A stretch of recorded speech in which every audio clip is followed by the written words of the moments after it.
missionary came to our church, a church I was attending about 6 years ago. And he didn't share with the people at that time, but he shared with the pastor something that had happened to him. He's a missionary to Zimbabwe, which is right north of South Africa. He said, one day I went out into the bush area, and all day long I was taking supplies and medicine to the different villages and teaching and preaching out there. He says, I got home late one night, and I was more tired than I'd ever been in my life. He said, I didn't even take time to take off my clothes. I just fell across the bed.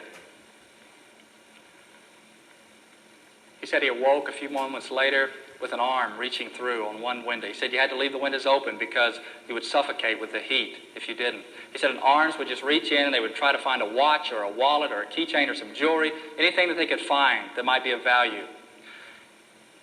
He started to say to himself, Lord, I've got to get up. I've got to get up. There's somebody reaching in the window.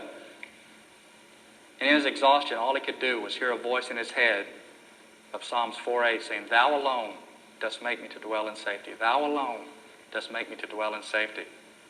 He said he went back to sleep and woke up again with an arm coming through the other window and doing the same thing, reaching around to find what it could. He said, Lord, I've got to get up. They're going to take everything I got. Thou alone dost make me to dwell in safety. Thou alone dost make me to dwell in safety. He said he fell back to sleep and didn't know how much time had passed until he heard a light knocking at the door. And then the door handle started to be pulled at.